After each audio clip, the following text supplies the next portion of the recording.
रायपुर में Chhattisgarh take start 2025 का भव्य आयोजन किया गया, जिसमें मुख्यमंत्री विष्णुदेव साय ने शिरकत की। इस मौके पर उन्होंने कहा कि प्रधानमंत्री नरेंद्र मोदी के विकसित भारत विजन के अनुरूप छत्तीसगढ़ सरकार ने वर्ष 2047 तक विकसित छत्तीसगढ़ का लक्ष्य तय किया है और इसके लिए विजन डॉक्यूमेंट तैयार किया गया है।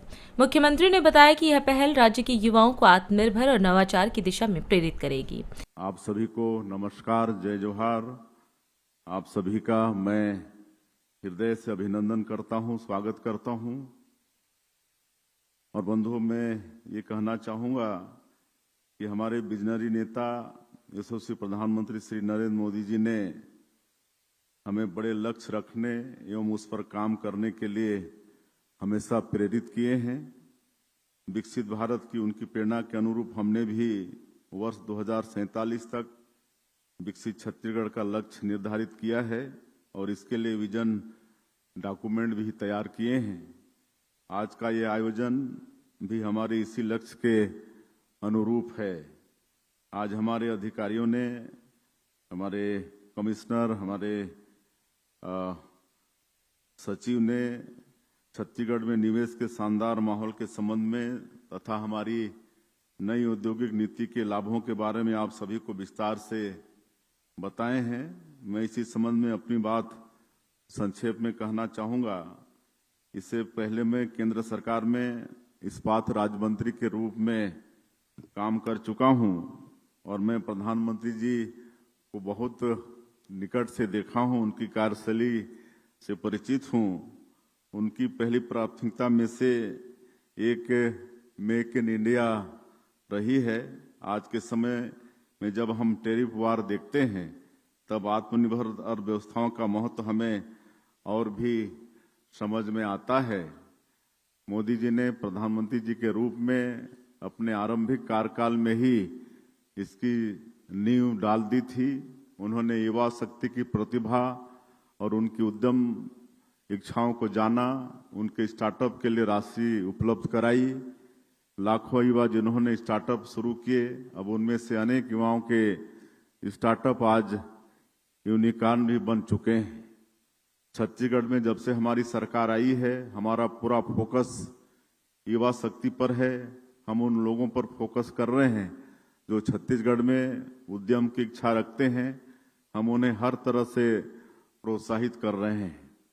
छत्तीसगढ़ के युवाओं में इसके लिए जबरदस्त उत्साह भी है। यहाँ के लोगों में कठिन परिस्थितियों में भी आगे बढ़ने की अद्भुत क्षमता है। कठिन परिस्थितियों में भी व्यापार, उद्योग और सेवा क्षेत्र को आगे बढ़ाने की क्षमता है। छत्तीसगढ़ में यदि उद्योगों की स्थिति देखें तो हम कठिन समय में भी उनके साथ खड़े रहे हैं, उनकी सहायता की है।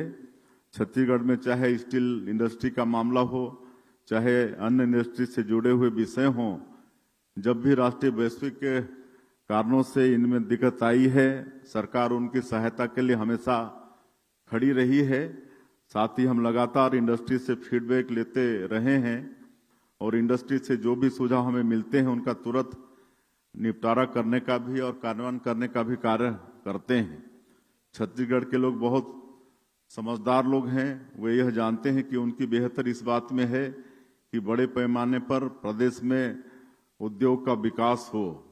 औद्योगिक विकास होगा तभी स्थानीय लोगों को रोजगार भी मिलेगा।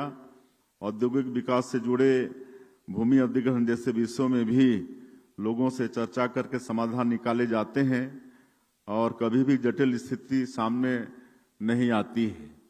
हमने पुराने ढांचे को बदला है और लगातार इसके लिए काम कर रहे हैं। पिछले 22 महीने का हमारा कार्यकाल अगर आप देखेंगे तो हर बार जब हम कैबिनेट की बैठक करते हैं तो कोई ना कोई ऐसा विषय जरूर आता है जिसमें हम उद्योग जगत के लोगों को राहत प्रदान करते हैं, कारोबारी को राहत प्रदान करते हैं।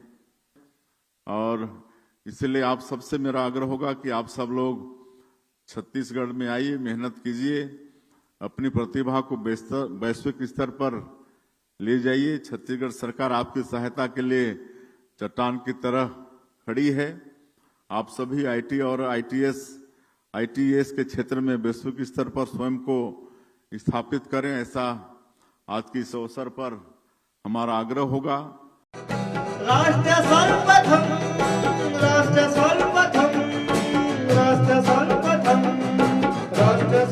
शिवम्